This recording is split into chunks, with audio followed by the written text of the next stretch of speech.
This afternoon, we're going to be talking with Victor Flores, a candidate for lieutenant governor in Oklahoma. Now, it's a crowded field. We're looking forward to seeing how he can differentiate himself from that crowded field in his race to become our next lieutenant governor. Dr. Flores, tell us about what would lead you to run for public office in Oklahoma? I am definitely not a career politician. I'm a business owner and I'm a community leader. So right now you're just a contributor to politicians or to your campaign, not actually getting engaged yet. Sure. Well, sure. good luck with this for your Thank you. first race as lieutenant governor. What do you wish to accomplish? Well, first I'm gonna take you back in regards to the why. 'Cause I think that the why I'm running is really really important. Okay. And so I'm because I'm a business owner. I feel like that I am one of us that is trying to fight for the rest of Oklahoma. Oklahoma is suffering right now. We're 50th in education, which is essentially that's our workforce. We're 49th in healthcare, which that's a major cost, and we're 50th in voter turnout. And those are just a few of the things that we are struggling. But one of my biggest whys is that I travel all across the country, sometimes internationally, and the story of Oklahoma is getting lost. And uh, from the perspective of potential investments coming into our state, we're being left behind. So here's an example. 2 years ago, I was serving as the president of the Asian Chamber. I traveled with Governor Stitt, some state legislature, and some business leaders from all across the state. We went to three different countries. We went to Taiwan, South Korea, and Japan. Japan was of great interest to me. Why? Japan is the largest foreign direct investor in the United States. Back in 2024, almost $864 billion into the US. In 2025, reaching almost $900 billion into the US. So when we met with this large group called candid, which is the top 100 businesses of Japan, they put up the map of the United States. And on each state, it showed how much they were investing in each state. And oddly enough, I was looking at Oklahoma, and everyone around us was beating us.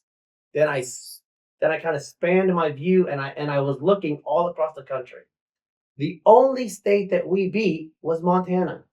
Kansas is getting 4 times more investments to Kansas than we are. Utah almost 3 times. Kentucky almost twice as much. I wasn't focused on Texas or Florida or New York. I was focused on similar states like us and states close to us. Why was New Mexico and Kansas getting more money, more investments from the largest foreign direct investor than Oklahoma? And that's a question that we all have to ask. And so when I asked one of the Japanese leaders who was a subsidiary of Lexus, thank goodness I knew that Oklahoma was the main reason why one of our major exports is iodine, is because of that subsidiary business that actually reported up to Lexus. And what he told me was that someone from Kansas came over there and they said, "Hey, Kansas is in the middle of the US. Invest here and we could ship your product all across the country." Well, and that is true. They do have Asians there in Kansas, and there was an Asian that told them that, and they are geographically in the middle of the country, but not in regards to transportation, right? And so one of my main pushes is to brand and market Oklahoma as America's crossroads of commerce. Now, why is that? Because if you look at I-35 runs north and south right through Oklahoma. I-44 and I-44 and I-40 the same thing. Route 66 goes from Chicago all the way to LA right through Oklahoma. And if you look at where the furthest most port is into the center of the United States, it's in Catoosa, Oklahoma. Yeah. And it goes all the way down to the Gulf of America. And so what does that say is that we are at the center of transportation. And that's not even counting our amazing airports that we have all across our state, as well as rail all across our state. But that's not how Oklahoma is seen.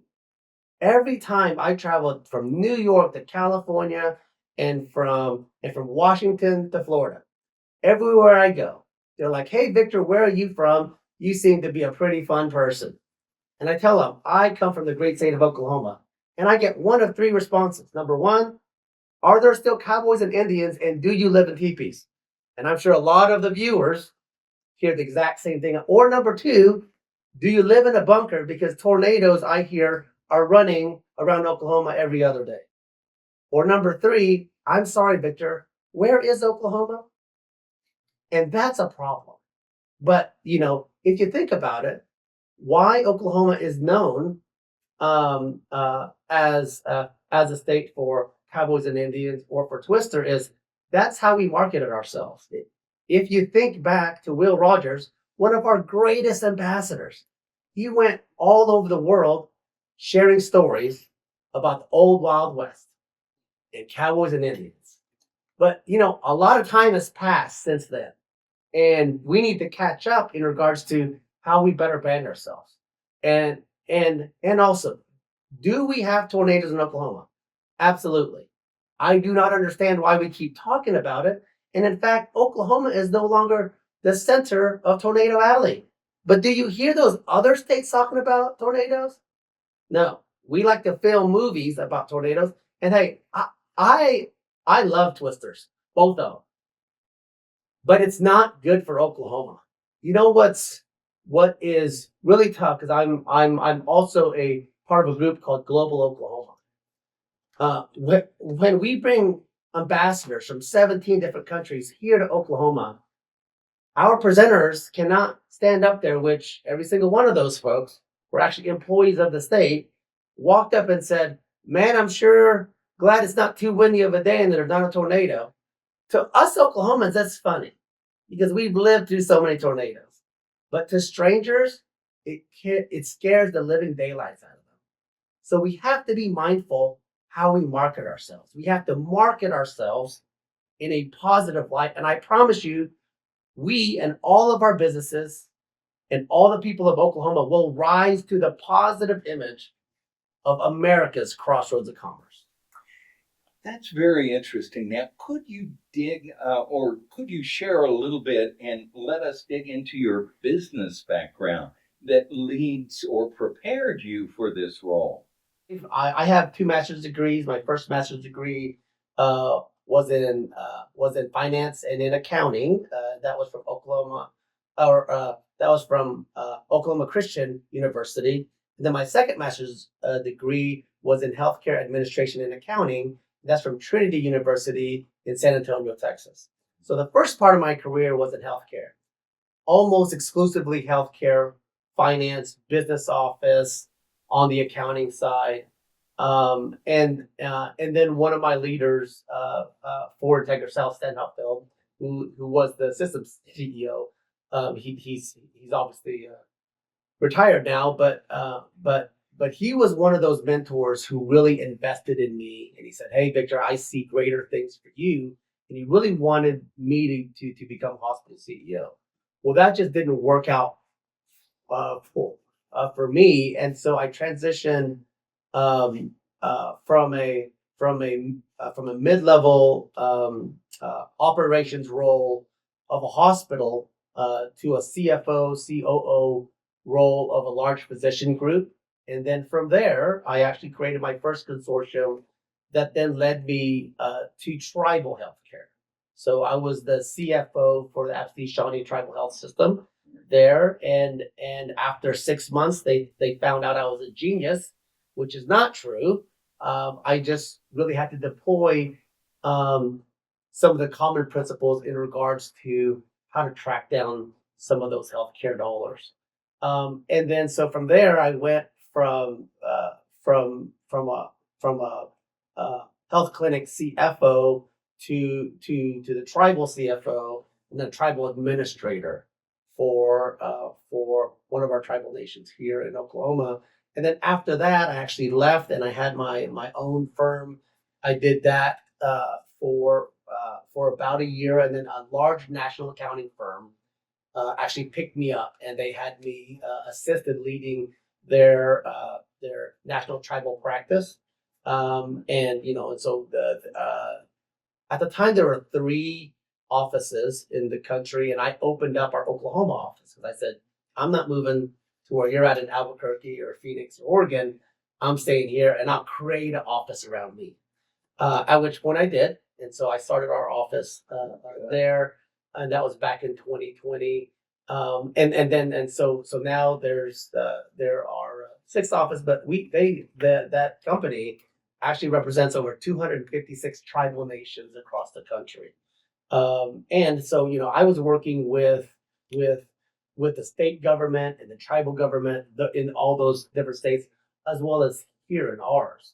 I also serve as the president of the Oklahoma Tribal Finance Consortium, and I'm the past chairman of the Oklahoma Native Economic Impact Study. So I'm very well versed in regards to our great tribal nations here in our great state of Oklahoma and the economic impact that they have here in our state. And amongst that, I am an angel investor in six other small businesses here in Oklahoma, ranging from a small law firm practice. No, David, I'm not a lawyer. To a physician practice. No, I am not a physician. To a healthcare billing company. I do know how to do some coding, just FYI, and some billing, and then also tribal finance consulting, and then general finance consulting. Well, healthcare is certainly a growing field in Oklahoma and in Tulsa. Do you see growth potential? How do you see growth potential within that field to develop here for the state? Well, I have a different take on healthcare. Okay. I have a master's degree from healthcare, and I've worked for a lot of different large health systems here in our state. And the business of healthcare is hurting our country and it's hurting our state. How so? Just here in Oklahoma, we actually rank anywhere between 47th to 49th in healthcare.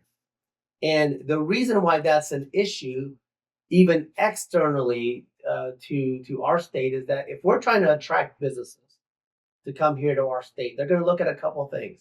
They're going to look at the highest cost, which is, cost of living, but they're also going to look at their workforce. That's education, and we're 50th. And then they're also going to look at, well, what's the cost of keeping my employees healthy? That's our healthcare cost. And we're ranking between 47th and 49th. And there's all these different rankings that we fall way too low here in Oklahoma. And so as a CFO for many other companies, it's not going to be very enticing for us to say, hey, your workforce is not going to be that educated, and you're going to have to pay more just to keep your people employed. Now, what I typically hear from a lot of politicians is a positive spin on that. And they say, well, at least Oklahoma has a good cost of living. Well, if you think about it, do you really want people just to live here? We have to demand more. Yes. As a state, we deserve more. And as its citizens, we deserve more. And that's why voting matters so much. We have to demand more and say, hey, we're ranking way too low. And what is the government at all levels doing to help fix that? Because that's what that's what your tax dollars is supposed to be doing. Serving the people, not serving itself. Now, as the lieutenant governor, how would you fix this for Oklahoma? The reason I chose the role of lieutenant governor is because not only can you be the chief marketing officer for the state, which I have experience in, you also get to be the chief cheerleader for the state. And that's all about bringing people together. Bring people together that we should be working together. We have so many silos here in Oklahoma, we're hurting ourselves. That's why we're dragging low in a lot of metrics. If people travel outside of Oklahoma, you will see that we're being left behind. I mean, and also keep in mind, I'm not saying that Oklahoma is bad. I love Oklahoma, and Oklahoma is doing great in a lot of things, but we're dragging the bottom. We're the weak link to the U.S., and I feel like that a stronger Oklahoma makes a stronger America. So we have to do more, and we have to do better. So you're saying that because we are siloed, and I assume that that's um, just a way of saying that we are isolated within our points of view. Is that what you mean by silo? I don't believe it's only points of view. There's the Oklahoma City, Tulsa competition, if you will. There's the urban, and then there's the rural competition. How I see it is that if anyone in Oklahoma wins, the entire state wins, and that's how every Oklahoman needs to see it. It's not a We have to stop competing with ourselves, and we have to come together so that we can compete better with the rest of the country. Absolutely. Because investors see that we're not working together. And when the state is fighting with our tribal nations, or when different industries are jockeying for a better position, it doesn't look as strong for the state if we're not coming together to help each other.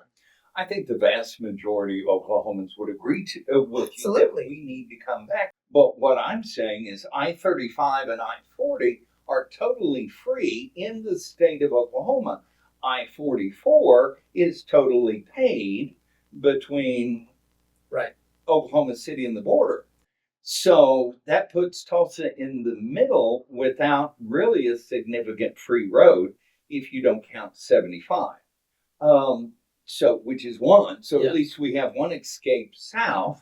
But other than that, we'd like to work a little bit better with the state. But Tulsa seems to have a reputation elsewhere of being able to take care of itself. And so state resources are being distributed elsewhere.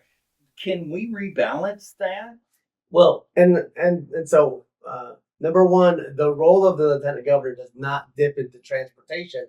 Other than I do believe that the role of the lieutenant governor should be, hey, how can this state work better together in all areas, whether it's education or transportation? But but um, but on top of that, I do think that it's important that as we brand Oklahoma as America's crossroads of commerce, that we have to make sure that our state is better balanced in that regard. Very, very good. Now, Tulsa has a significant population of people from Asia. There was a resettlement after the Vietnam War in Arkansas, very close to Tulsa. We were the largest metro area, so they live here. We have a strong community of Chinese and several Chinese Christian churches and other kinds of things. Um, how have you reacted, and how has the reaction been to your campaign from that community in Tulsa? Well, I would say it's very receptive. But I'm not looking to any one culture to support my campaign. I grew up in rural Oklahoma. I graduated from Enid, Oklahoma, and I still have family there in rural Oklahoma outside of Enid, in fact, in the Deer Creek, Lamont area, and my culture is pretty vast, and I have a lot of ties to people statewide. I think that what we have to focus on is not the color of our skin, but that we're all Oklahoman. But then you can also flip that and say Oklahoma is as diverse as any other state. Well, the geology shows you that absolutely, from the mountains to the high plateau and plains. Absolutely. But you also mentioned in earlier in your comments that there was a divide between urban and rural. How do we overcome that in your perspective? So I do see that there's been a lot of great opportunities when we're when we're trying to look at commerce in regards to sectors. So the northeast sector, the central sector, northwest, southwest, southeast, and if you look at those regions with as a hub and spoke mentality, then you'll have a better opportunity so that one rural town is not going to be left out in an area. But if you are, if you are focusing so much infrastructure and then so much focus on the schools in an urban area, then the people in the rural communities, and I grew up in a rural community, are not going to have as much opportunity. I will tell you that there's been great strides with our tribal nations, and a great partnership with our tribal nations who are um, almost all exclusively in rural communities, right? And so you have the Cherokee Nation there in Tahlequah. They have a major partnership with Oklahoma State University, and in fact, they have the only medical school that is partnered with a tribal nation, and that is in rural Tahlequah, Oklahoma.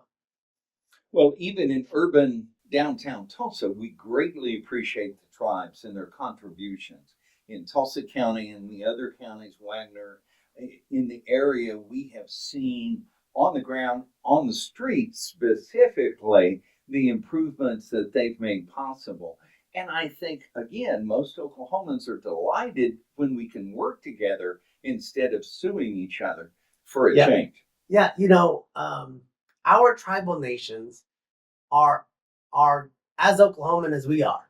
And so we have to stop looking at people and separating them from us.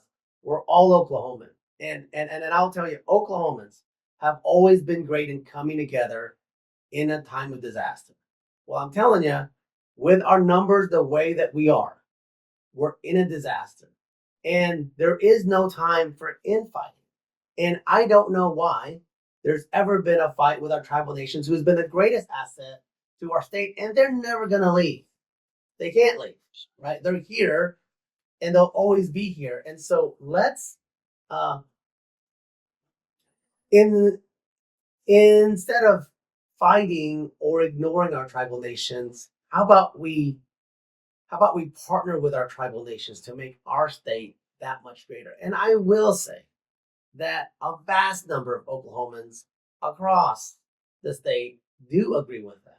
You know, I don't want my tax dollars paying for a fight here in the state that we don't need that actually makes the state look bad.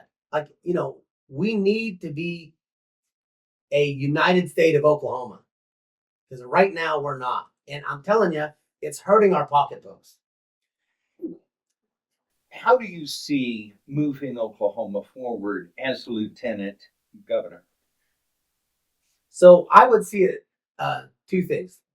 The number one thing is we have to have a very small, focused time for healing and say, hey, we have to come together and we're gonna be better together. And we have to do the work to make sure that happens. In the meantime, I actually have started multiple consortiums, whether it's in healthcare or in finance or with tribal nations or economic development. That's what we have to do as a state and as industries is we have to come together and we have to agree on a direction that we're moving, and we have to have focus groups for healthcare and education so that we tackle those pieces so that we get our numbers raised up high. Now, I am not for politicians or politics driving that. It has to be business and community driving that, not government. Our state government is already way too fat and it moves slow. Some things have to move at the speed of business. Not everything, but some things do. And in regards to how we market our state, that has to move at the speed of business. If you go to our state website right now, a lot of that information is actually incorrect. When I was recently at the Capitol, it was Film and Music Day there at the Capitol, and and one of their biggest issues, especially in locations, is that on our website today, a lot of those are incorrect. And if we're trying to attract movies to come here, and they're calling that department about a site, well, actually, it doesn't look like that anymore. I also met with the Oklahoma Grape Association, and our wineries all across our state are incredible for tourism. Well, guess what? Only 70% of those wineries are correct. That means 30% are either gone or there's new ones that have popped up. And so we have to do a better job marketing our state, and it has to be focused, not siloed.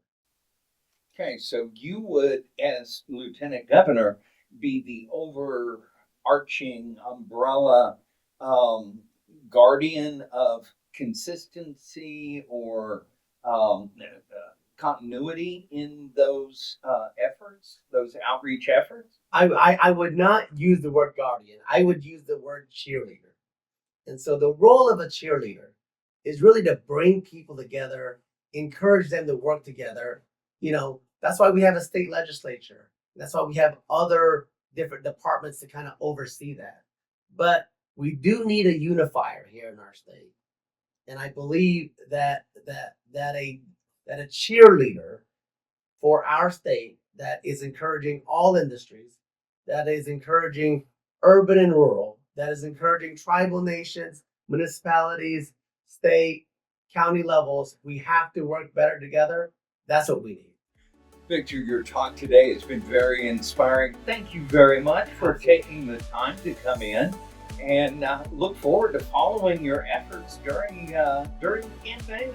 Absolutely. Thank you so much, David. And please make sure to follow me at victor4oklahoma.com or Victor4LTGov on my socials. Thank you so much, David. Thank you.